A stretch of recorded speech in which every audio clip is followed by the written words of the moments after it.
It always begins the same way. A discovery that should have changed everything. And a knock at the door. You know the one. Where your soul drops to the floor because your instinct whispers that the world just changed for the worse.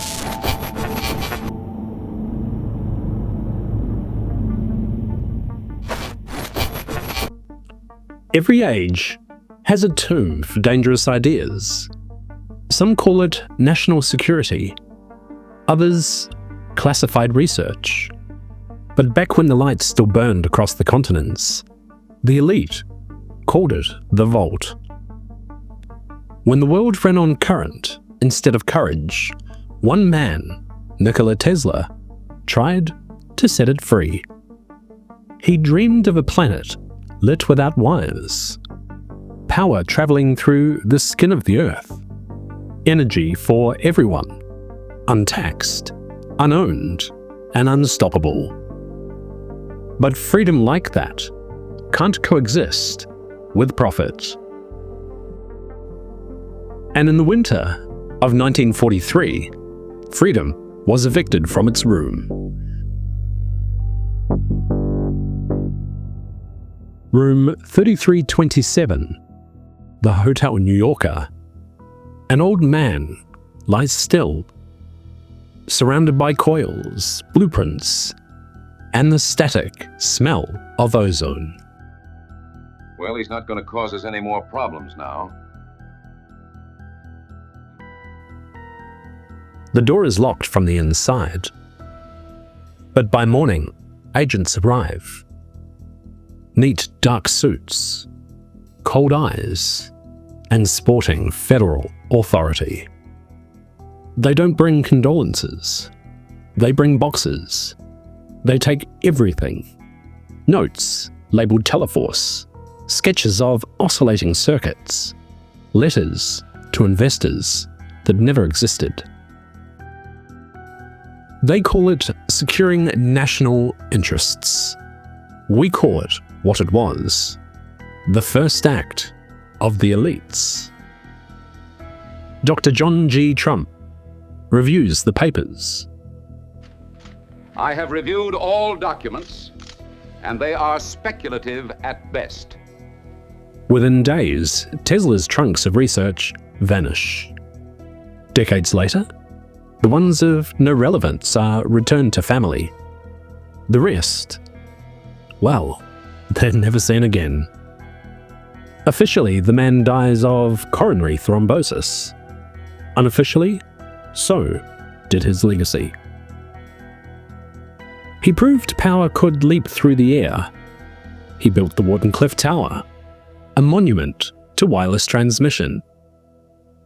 And he watched the elite tear it down for scrap when they realized that you can't put a power meter in the sky.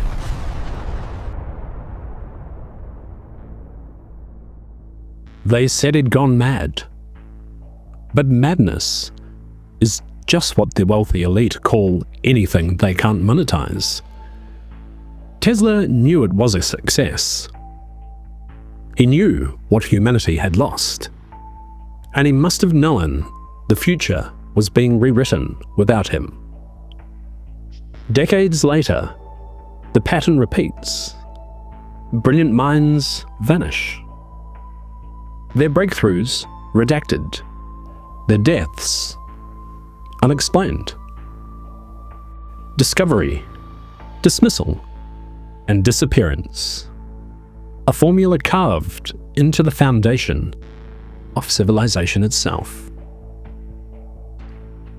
They told us innovation was progress, but progress was rationed long before the fuel ran out. Every name in the vault echoes three notes: promise, disbelief, and silence. File after file end in the same way. Cause of death? Unknown. Rudolf Diesel disappears at sea. Louis Le Prince vanishes between train stations.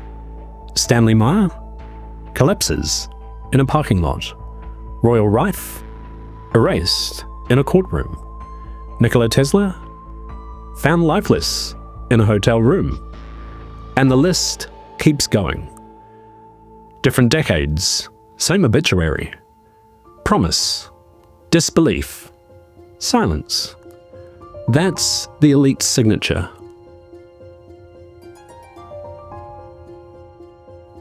Different decades, different disciplines, the same 3 notes. A single breakthrough can be more dangerous than a weapon, because a weapon only changes borders. A breakthrough, however, it changes rules. An engine that burns crops instead of crude. A camera that precedes the patent. A fuel cell that drinks water and breathes power. When a discovery threatens to unplug a monopoly, the room fills with suits. You're told to be reasonable. You're told to think of stability. You're told it would be a shame if your life's work was misunderstood. Stack the disappearances side by side, and they stop looking like accidents. They start reading like policy. Paperwork has a body count. Tesla lit the fuse. Diesel vanished over water. The Prince between stations. Meyer between a toast and a parking lot. Rife between his laboratory and a courtroom. What do you call a pattern that can't say its name? Policy. What do you call a vault without a keyhole? A system. If the disappearances are the symptoms, then the disease must live upstream. In the rules that decide who may invent, what may be owned, and how quickly a miracle becomes a threat, well, that's where we go next. If this transmission still reaches you, subscribe. Keep the signal alive so you don't miss an episode.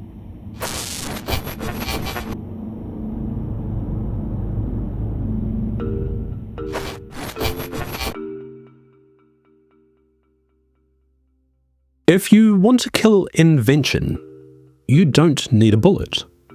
You just need a great team of lawyers. A smile in a boardroom can end more futures than any war. No body bags, no arrests, just mountains of paperwork. That's the elite's genius. It never needed violence. Just a system, 4 moves, and it's always the same 4.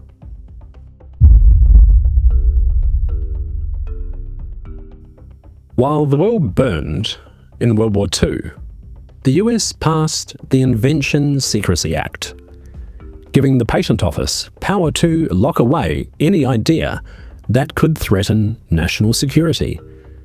Clean energy, propulsion, communication, and by the 2020s, over 5,000 patents sat sealed. Inventors were gagged. Futures were frozen. No appeal, no court, just a polite letter saying, "The future you built and designed now belongs to us." Publicly, it's about safety. Privately, it's about money and control. A world that powers itself doesn't need permission. And permission is the first product every empire sells. A thicket looks harmless until you try to walk through it. Corporations flood the patent system with overlapping claims so dense that any new inventor suffocates under the paperwork. In Edison's time, it was the Motion Picture Patents Company, owning cameras, film, projectors, suing every rival until filmmakers fled west. Hollywood was born as an act of escape.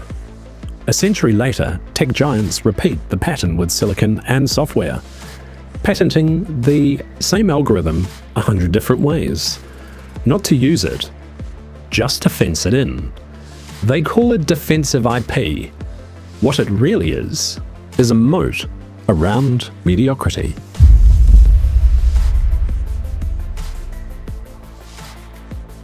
If you can't stop an idea, buy it, then bury it. That's the common practice. A company buys its rival, not to expand, but to erase it. Acquisitions end with the formula being deleted. A cure bought is a cure buried. Another review of 17 mergers found that only 30% of acquired products were still actively marketed. Each time a breakthrough appears, a larger partner acquires it. Websites go dark. Patents refiled as pending development. They call it innovation, but it's really euthanasia.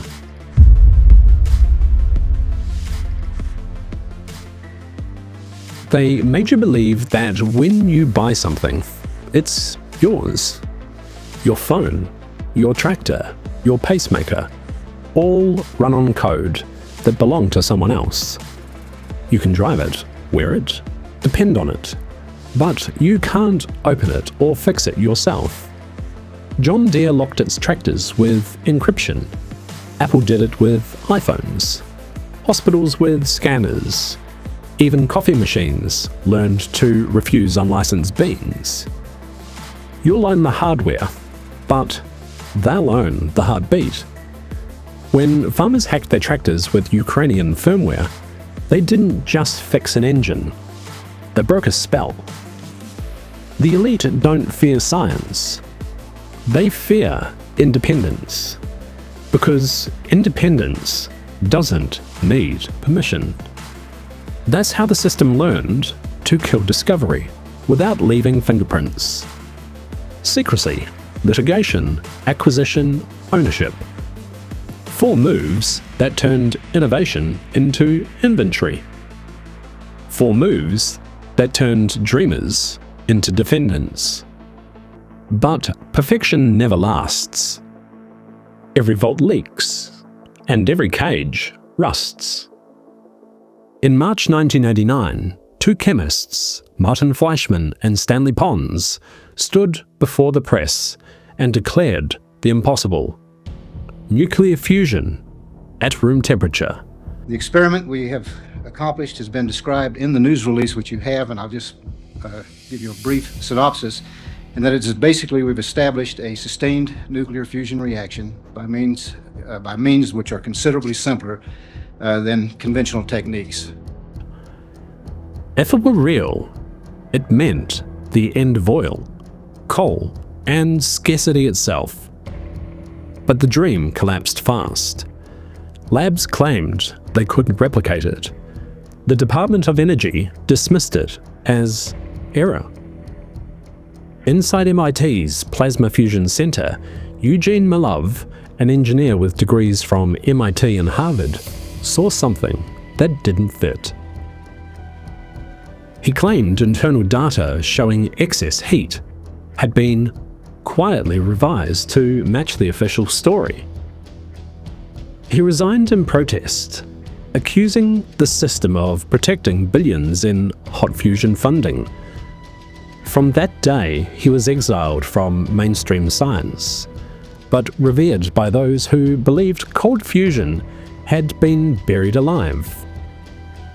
Malov founded Infinite Energy magazine, funding small labs and defending what he called the dawn of new energy. If this is real, he said, the oil age ends tomorrow. On May 14, 2004, he was found beaten to death outside a Connecticut home he'd been cleaning for his parents. Nothing stolen, yet police called it a robbery. Maybe it was, or maybe it was the price of lighting a match in a world built on oil and empires. Before he died, Eugene Malov left one final recording. If energy is free, then power belongs to the people. And if power belongs to the people, the systems that rule them will dissolve.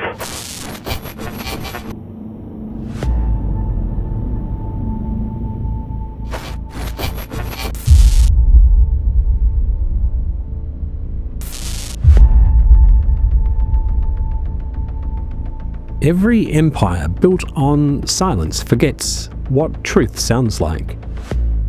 And when noise finally comes, it doesn't arrive as thunder. It starts as a whisper. Data packets, repair manuals, schematics. Tiny pieces of rebellion finding each other in the dark. That's how the vault began to crack, and corporations started to fall. Not with violence, but with information. Farmers sharing firmware, engineers replicating wireless power in garages, and every deletion spawned 10 new uploads. The internet learned what the elite never did. You can't kill an idea by erasing it. By 2030, a name appeared on the leaks: the Lantern Network. No leaders, no servers, just engineers, hackers, and rogue academics. Each file carried one line of code, which read, "No patent, no profit, and no permission required."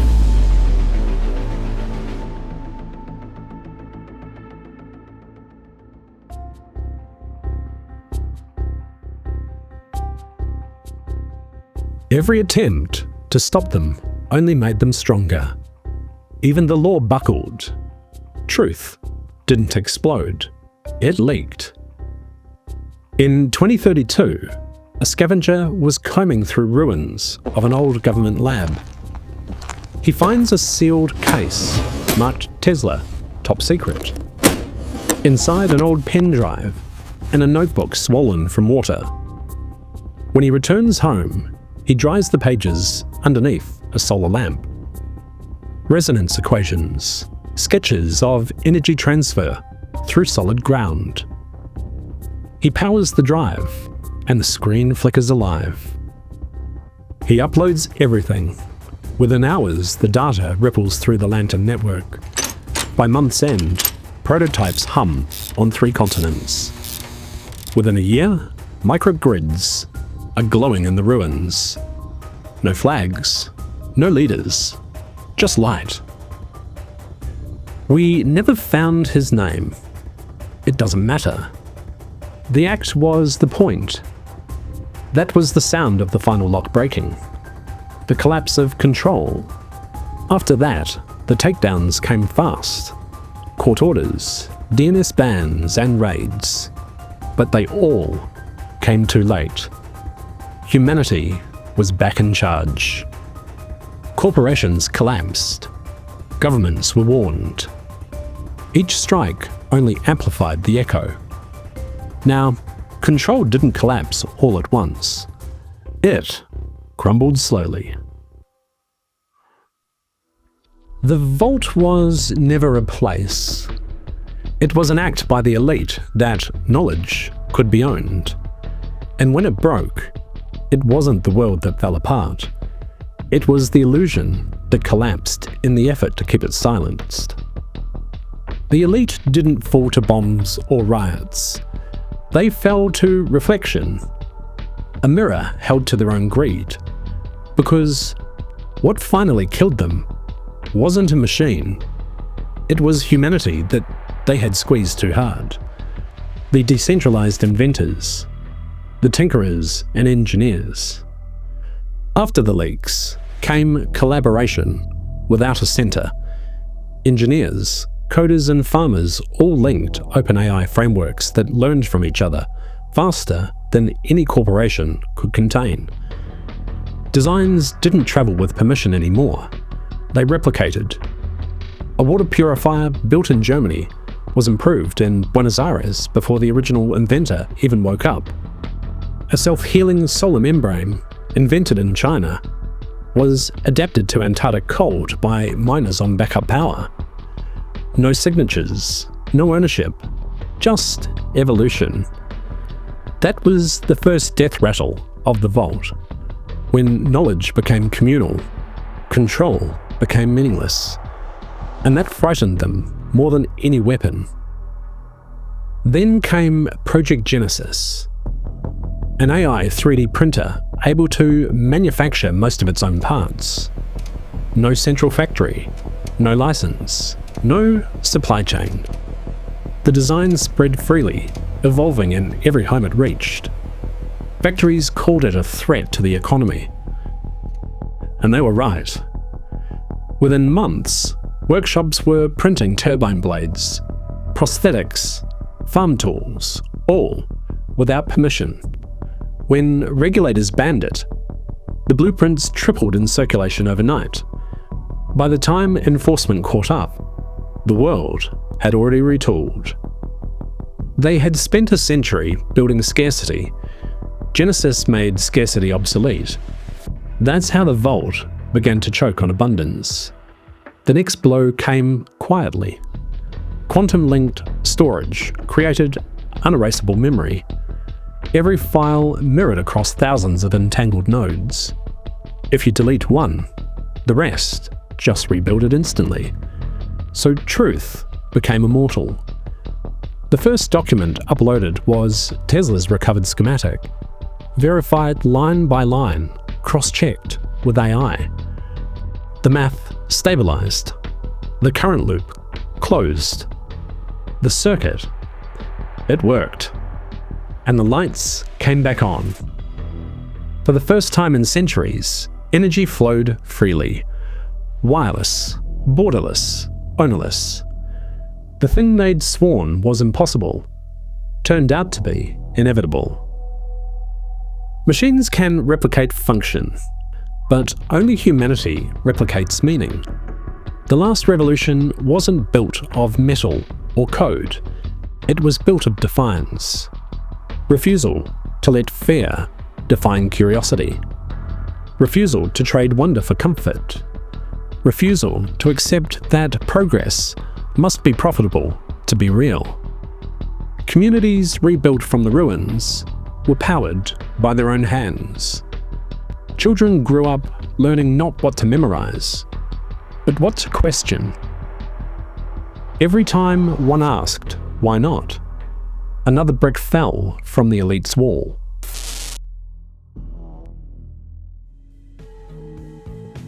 That's the invention they never saw coming. The courage to imagine again.